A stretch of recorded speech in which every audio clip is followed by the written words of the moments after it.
بسم الله الرحمن الرحيم. الحمد لله كما ينبغي الجلال وجهه وعظيم سلطانه، والصلاة والسلام على نبينا محمد وآله.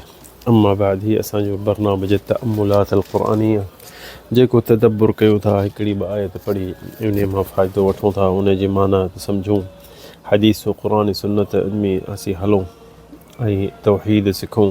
ऐं हीअ असांजी तअम्मुलात जेकी तदब्बुर आहे क़ुरान जी, हीअ आहे हिसो जेको आहे 197 हिसो आहे।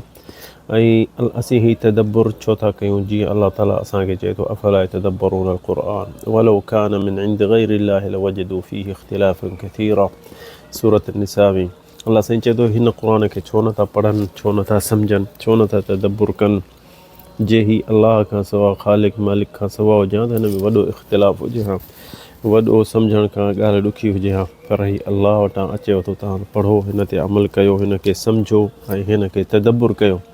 त अॼु असांजी तदब्बुर जेकी आयत आहे सूरत निसा जी पहिरीं आयत जेकी उहा पढ़ूं था, इंशा अल्लाह उन में फ़ाइदो वठंदासीं।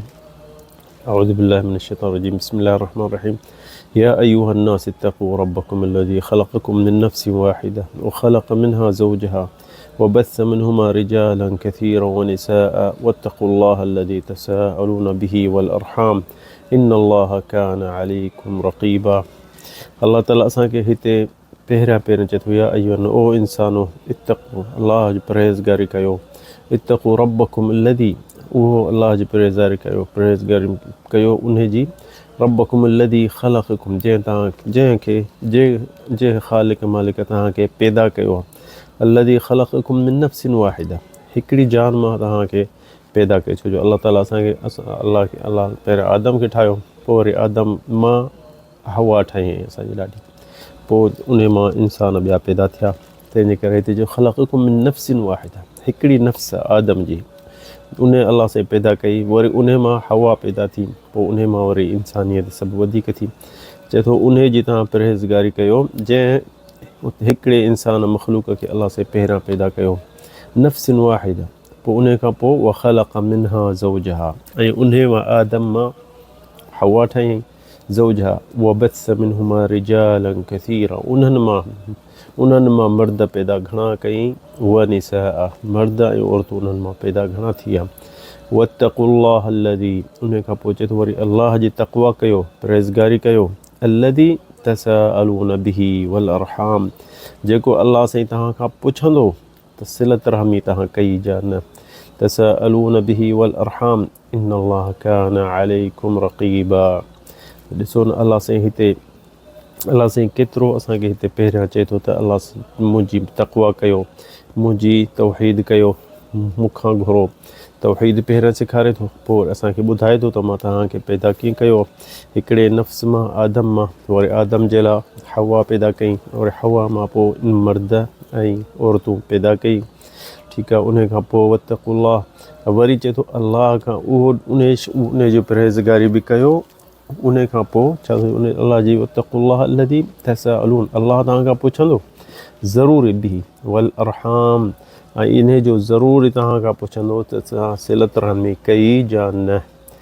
इन्नल्लाह कान अलैकुम रक़ीबा, अल्लाह साईं हर शइ ते हाज़िर नाज़िर आहे ऐं ॾिसे थो तव्हांखे। त ॾिसो न, क़ुरान में असां हींअर जेके बि आयतूं पढ़ूं था, इहे छाजे? तक़वा, अल्लाह जी तक़वा सिखूं ऐं परहेज़गारी सिखूं। त अल्लाह साईं जिथे किथे असांखे इहो छा थो चए? सिलत रहमी ज़रूरी, उन जी ताक़ीद थो करे। सिलत रहमी एॾी अहमियत वारी शइ आहे, जो पंहिंजी इबादत सां, अल्लाह जे तौहीद सां असां पंहिंजी उहा जुड़ाए छॾी अथसि। त हिते जेके मुफ़स्सिर हिन आयतुनि खे ॿुधाइनि था, त जेके बि आयतूं जेके अचनि थियूं सिलत रहमी जे बारे में, त ॾिसो न, वरी बि असांखे फ़हुव अल्लज़ी ख़लक़कुम, तव्हां उहो आहे जेको तव्हांखे पैदा कयोसि हिकिड़े इंसान मां, आदम खां, पोइ वरी उन आदम खे हवा पैदा करे ॾिनई तव्हांजी माउ, उन मां पोइ वरी माण्हू मर्द ऐं औरतूं घणियूं थी वियूं, जेके हिन दुनिया में तव्हां ॾिसो था, माण्हू कारा के अछा के ॻाढ़ा, मुख़्तलिफ़ ज़बानूं, मुख़्तलिफ़ रंग, बाबकुम बाब। पोइ अल्लाह साईं चए थो त जेको हिते जिन अल्लाह साईं चए थो त वरी उन जी परहेज़गारी कयो, जंहिंजो तव्हां कसम खणो था, चओ न भाउ बसि अलाह ॾे ॾिस, महिरबानी कर, अलाह तोखे हीअं कंदो अथसि। वयक़ूलून असअलुक बिल्लाह, यानी अलाह जे ॾे ॾिसो हीअ शइ मूंखे ॾे, हीअ ॾे ॾिसो, जेको उनजो तव्हां नालो वठी इहो चओ था तक़ताउ अरहामकुम, तव्हां जेके सिलत रहमी तव्हां कटे था छॾियो, इन्हनि जो ईअं न सम्झो त अलाह साईं तव्हांखे छॾे ॾींदो। छो? इहा अलाह साईं सिलत रहमी बशरियत जे लाइ कई आहे त इंसान गॾु थी रहनि, ऐं ॻोठनि जा ॻोठ, घरनि जा घर, फैमिलियूं ब फैमिलियूं, ज़ातियूं ब ज़ातियूं, बाअदुकुम बाअदा, इहे हिक ॿिए ते यानी हिमायत कंदा, हिक ॿिए जी बचाई कंदा, हिक ॿिए जी तालीम कंदा, त हिकिड़े वॾे जे चवण जे रहंदा। पर इहो जो सिलत रहमी कटिजी वेंदी, जेकी तव्हांखे हिक ॿिए खे पकड़े वेठी आहे, जे सिलत रहमी इंसान छॾे ॾिनो, सिलत रहमी जे इंसान जे छॾे ॾिनो, त पोइ तव्हां हिक ॿिए खां परे थी वेंदो, छिजी वेंदो, तव्हां हिकु ॿियो सभु को ॾिसंदो, ॿिए ॾे कोई पराओ माण्हू आहे, ओभरो माण्हू आहे, अलाए केरु आहे, असां कोन सुञाणूसि, अलाए सुठो आहे, अलाए सही न आहे, अलाए ख़राबु आहे। तंहिंजे करे सिलत रहमी तूं पंहिंजे सौट खे सुञाणी, पंहिंजे मारोट खे सुञाणी, ॾाॾा परॾाॾा जेके आहिनि, त हिक ॿिए खे सुञाणनि था, त उहे मुतमइन थींदा।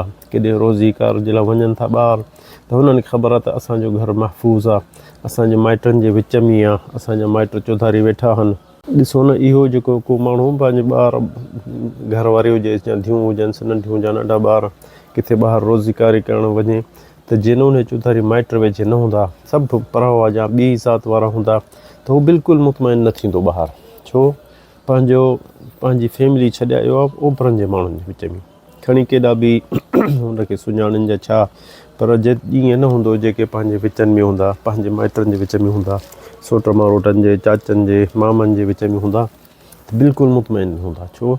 जेके तुंहिंजी घरवारी या मुंहिंजी घरवारी जेके उन्हनि जे विच में आहे, उन्हनि जी माइटणी आहे, कंहिंजी त धीउ हूंदी, कंहिंजी त सौट हूंदी, कंहिंजी मारोट हूंदी, कंहिंजी पुफी हूंदी, कंहिंजी मासी हूंदी, पर जंहिं तूं ओपरनि जे विच में वञी वेहंदे, त उन्हनि खे कहिड़ो लेखा तुंहिंजो घर ते माण्हू गेरो कनि, तुंहिंजे घर ते चोरी थिए, तुंहिंजे घर ते ज़ोरी थिए, त हू छा चवंदा यार असां मसरूफ़ हुआसीं, असीं न ॾिठो, असीं कीअं, छो जो हुननि खे एतिरी अहमियत न लॻंदी, हुननि जो खून न आहे।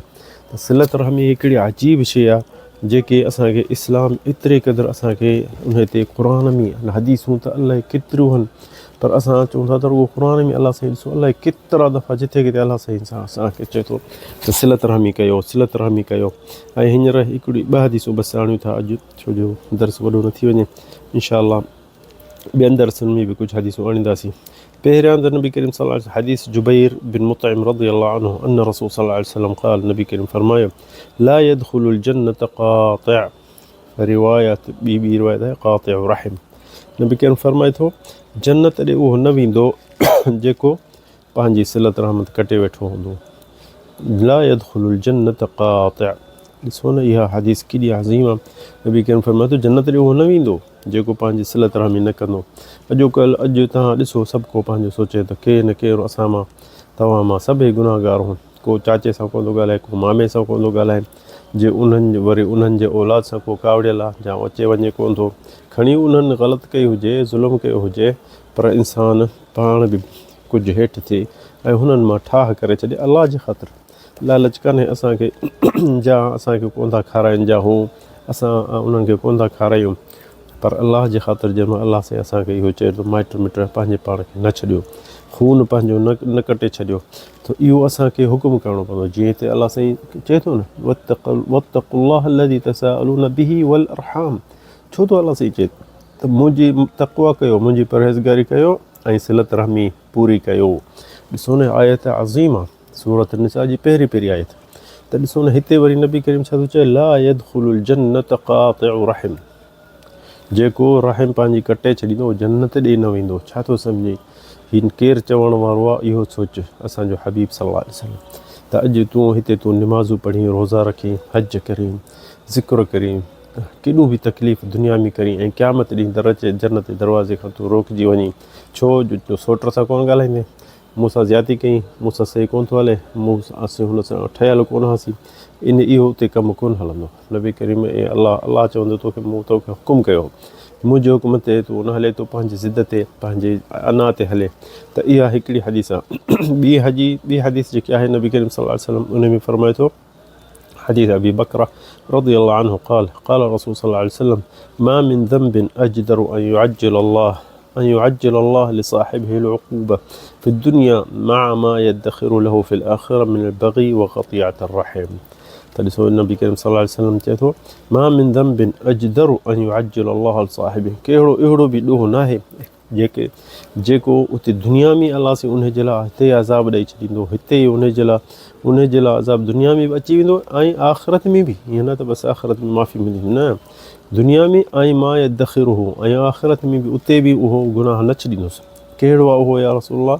लहू फिल आख़िर मिनल बग़ी, पहिरियां जेको ज़ुल्म करे थो तूं ग़रीबनि सां, मिसकीननि सां, जेके तुंहिंजे हेठां नंढा वॾा जानवर माण्हू इंसान जिन कंहिंसां बि ज़ुल्म नाहे करिणो पहिरियां। ॿियो मिनल बग़ी व क़तियत अर्रहिम, ऐं जेको सिलत रहमी पंहिंजो कटे थो छॾे। त ॾिसो न नबी करीम ॾाढो असांखे ख़तरनाक हिते तहज़ीर थो करे त तव्हांखे इन शइ जो हिते दुनिया में बि अज़ाब मिलंदो ऐं आख़िरत में बि तव्हांखे पुछा थींदी ऐं छिक थींदी इन शइ जी। त ॾिसो न हदीसूं सही हदीसूं आहिनि ऐं हदीसूं इहे जेके ॾाढियूं डप वारियूं आहिनि त सभु को ॾिसे त पंहिंजे माइट कहिड़नि ॾे अचे वञे कोन थो। कंहिं माइट जेके असां सां कावड़ियल बि कोन्हनि, न हुननि सां न असां हुननि सां न अचूं न वञूं न ॻाल्हायूं न ॿोलायूं, छो परे वेठा आहिनि, झंग में आहिनि, रस्तो ॾुखियो आहे, अचु वञु कान्हे, वॾनि खां वठी कटे छॾियासीं रस्ता, इहा ॻाल्हि न हलंदी। दीन सिखियो हुई, तौहीद ते आयो हुई, अलाह रसूल जे रस्ते ते आयो हुई, तूं जे दीन सिखियो हुई, अलाह रसूल जी ॻाल्हि ते आहीं त तूं इन्हनि सां मिलणो आहे, तोखे तकलीफ़ करे वञणी आहे, रस्तो नई से रखिणो आहे, माइटनि खून आहे, ज़रूरी हुननि ॾे वञिणो आहे ऐं ज़रूरु हुननि खे पहुचणो आहे। ईअं न आहे चवणो त भाउ असां हिननि ॾे अचूं वञूं कोन था, इहा ॻाल्हि कान हलंदी। इहो जे ग़ैर मुस्लिम हुजे त पोइ उहो करे सघंदे, बाक़ी मुस्लमान थी इहा ॻाल्हि न करे सघंदो इंसान। सो कोशिशि कयो सिलत रहमी माण्हू सभु को पंहिंजो पहुचे, माइटनि खे ॻोल्हे, दुआ सलाम हुजे ऐं इहो अलाह जे ख़ातिर हुजे इहो अमल।